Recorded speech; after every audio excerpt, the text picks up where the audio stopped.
de volta com o programa Dinâmica do Direito, aqui dando, na verdade, sequência à nossa entrevista aqui com o Dr. Raul Santos, procurador-geral do município, que não apenas, no caso, labuta em favor do prefeito, mas, consequentemente, em favor da população, defendendo os interesses do município de Mossoró, defendendo o erário público. E numa dessas situações, doutor Raul, chegou-me a mim um fato muito importante, que vocês conseguiram reverter um terreno que por muitos anos estava na posse de uma empresa, né, que fechou, faliu aqui na cidade de Mossoró, que era a Porcelanate. Fala um pouquinho sobre a iniciativa e a importância dela voltar, ser reintegrada para o município de Mossoró, em favor da população de Mossoró. Esse foi um dos primeiros problemas que chegaram na mesa da gestão do prefeito, ainda antes, inclusive, dele tomar posse, ainda em dezembro do ano 2020, quando o gabinete de transição estava montado, instalado e em pleno vapor. O prefeito teve a oportunidade de receber, por 2 vezes, se não me engano, os representantes da empresa, porque já desde 2015 havia no município instaurado-se um processo de reversão do terreno, né? Eu acredito que o público seja predominantemente na área jurídica aqui do seu programa, mas para as pessoas que eventualmente não têm informação, quando você reverter um bem, é trazer o bem de volta ao erário público, né? Como você bem falou na sua fala inicial, o cargo de procurador-geral não é o cargo de advogado do prefeito. O prefeito tem o seu advogado pessoal. Eu não atuo, por exemplo, nas causas pessoais do prefeito Alisson, né? Até tive a oportunidade de atuar antes de ser procurador, mas posterior à procuradoria eu atuo somente nos casos em defesa do município, né? Que o prefeito é o representante principal do município e institui a advocacia pública, no caso a procuradoria, como aquela que vai atuar em juízo na defesa dos interesses do município. E reverter um terreno é atuar no interesse do município, do erário público, como você muito feliz falou. Então, o que aconteceu ali foi que quando a gente tomou posse, então o prefeito vinha dizendo que o prefeito recebeu os representantes da empresa ainda em dezembro do ano 2020. E eu me lembro, eu estava ao lado na conversa, a conversa foi muito objetiva e muito direta. O prefeito disse a eles, olha, resumindo, eu tenho interesse de todo mundo que queira produzir e investir em Mossoró e gerar emprego em Mossoró. Então, se vocês me apresentam um cronograma, me diga quando vocês vão começar a produzir, que se vocês começarem a produzir, ninguém vai ter problema, vocês vão produzir, vão ficar lá no terreno, vão ficar gerando emprego e fica todo mundo feliz, não é? Eu acredito que a empresa chegou a se comprometer que em 3 meses, 90 dias, começaria a produzir novamente em Mossoró. Nós tomamos posse, os 3 primeiros meses de 2021 foi de muito trabalho, e você pegar a máquina, eu acho que se vocês começarem a puxar e forem ver matérias da época, vão ver que não houve transição de governo. A gente deu 1º de janeiro, a gente caiu dentro do palácio e os secretários dentro das sedes das secretarias, sem transição. Na procuradoria, por exemplo, teve computador que teve tudo apagado, né? Então, não só na procuradoria, como em outros órgãos também. E a gente, nesses 3 primeiros meses, era para a máquina ficar em ordem. Nós recebemos um município que tinha 20 milhões de reais de folha atrasada, que tinha débito do Previ, que tinha, dos 48 meses antecedentes da gestão do prefeito, só houve pagamento, se não me engano, de 5 ou 6 parcelas. As outras todas não haviam sido pagas. Inclusive, cheguei a ser intimado à época como procurador-geral do município para que o município fizesse o pagamento, dívidas de precatórios, né? Dívidas as mais variadas, e nesses 3 primeiros meses a gente estava tomando o pé das coisas e tentando resolver isso para que a cidade não parasse, para que os servidores recebessem em dia, para que os serviços públicos essenciais não parassem. E a empresa, ao final dos 3 primeiros meses, não apresentou o cronograma dela, aliás, não começou a produzir, ainda em 2021. Passaram-se anos, meses, e ainda em 2021 eu tive a oportunidade de me reunir à época com o secretário do Desenvolvimento Econômico, que era Franklin Filgueira, lá na Procuradoria, com representantes da empresa.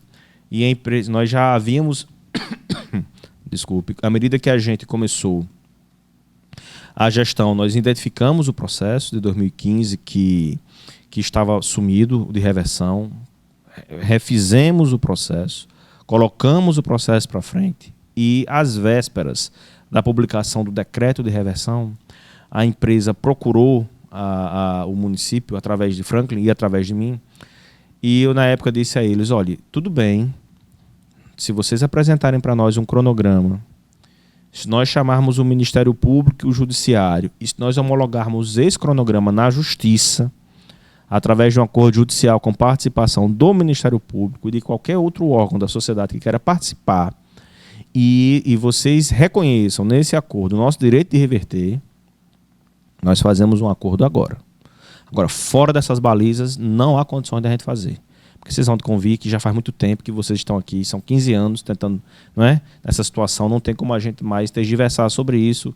A ordem expressa do prefeito é que a gente leve o processo adiante e quando chegar na hora de decretar, ele vai fazer o juízo de valor dele, sobre se reverte ou não. Se ele optar por reverter, a Procuradoria vai dar todo o suporte jurídico para que essa reversão seja perfeita, acabada e que o terreno volte para o município. Me lembro dessa conversa, foi bem objetiva, eles saíram de lá dizendo que iam apresentar um cronograma dessa forma e que iriam fazer esse acordo com a gente do mesmo jeito. E que apresentaria esse cronograma em 10 dias, até hoje nunca chegou. Não tendo chegado o cronograma, então o que nós fizemos?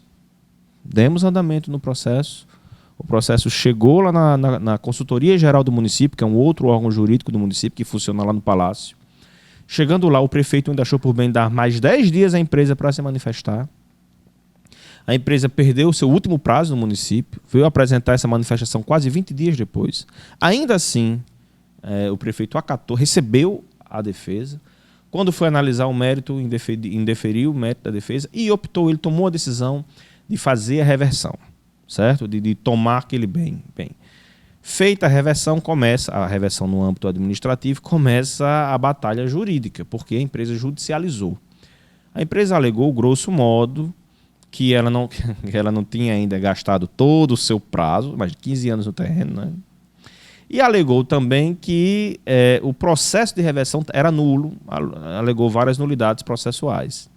Nós fizemos a defesa e aqui na primeira instância, o Dr. Pedro Cordeiro, juiz da primeira vara da Fazenda Pública, entendeu que o processo de reversão era rígido, que o direito do município era bom e nos deu o direito de reverter. Eles recorreram. Esse processo foi para o tribunal e no tribunal ganhamos mais uma vez. Estivemos lá no tribunal, despachamos com o desembargador relator.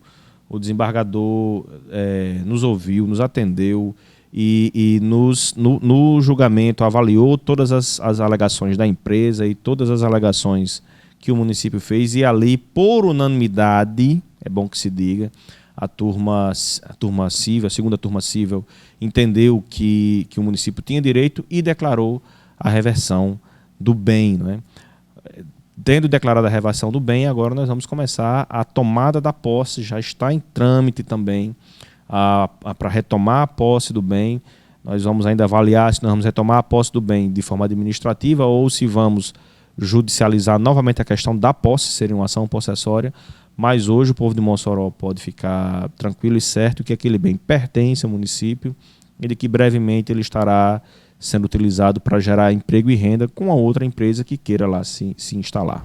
Foi uma excelente notícia, doutor Raul, que nós tivemos com essa questão da reversão, uma verdadeira batalha jurídica e o senhor, junto com a sua equipe, foram muito felizes. Mas eu quero que o senhor fale também a respeito sobre uma liminar para dar continuidade ao programa Jovem do Futuro. Eu, particularmente, doutor, assim, eu não conhecia esse programa, aproveite falar da importância do mesmo e falar sobre a continuidade desse programa. Essa foi uma vitória judicial do município, né, e também da Procuradoria, claro, porque representa o município, que eu digo que é uma das vitórias assim, com V maiúsculo, certo? Grandiloquente, uma vitória maiúscula mesmo, porque ela coloca na mesa muitas questões que são muito caras a quem opera o direito, né? Eu vou começar explicando a você o que é o projeto, né? O projeto Jovem do Futuro, embora obviamente o mais adequado para falar sobre isso seja Erison Vinícius, que é o secretário de Desenvolvimento Social, mas eu posso lhe dizer que é um programa que vai no caminho de resgatar a dignidade de jovens das periferias de Mossoró. E ele vai. Assim, é um programa que é muito a cara da gestão do prefeito Alisson, porque tem um lado social, certo? E o lado social de você de reconhecer uma fragilidade social, de reconhecer uma necessidade e de preparar a pessoa também para que ela possa no futuro caminhar, retirar a pessoa da situação de pobreza e colocá-la numa situação de ela própria gerar sua riqueza através do trabalho. Então esse programa ele é voltado para jovens de baixa renda, para que eles possam fazer cursos técnicos nas mais variadas áreas da atividade econômica. Eles fazem esses cursos técnicos, se não me engano, por 4 meses, são 120 dias, ou 4, Erison, me perdoe, ou 3 meses ou 4 meses de cursos, com vários parceiros, SESC, SENASC, UERN, UFESA, certo? SEBRAE, vários parceiros que vão proporcionar esses cursos para esses jovens, que vão ter todos os custos de transporte, de material e do curso em si custeados pelo erário, e vão ter também, além disso, uma bolsa, cada um deles, de R$300 enquanto estiverem fazendo o curso. E ao terminarem o curso, a Secretaria de Desenvolvimento Econômico vai recrutá-los, certo? Para enviá-los para os postos de empregos. Por exemplo, hoje nós temos mais de 400 postos de emprego que são recrutados pela Secretaria de Desenvolvimento Econômico e enviados para as empresas. Então o programa ele começa desde a fragilidade social até a formação da pessoa, formação técnica da pessoa e até a inserção da pessoa no mercado de trabalho.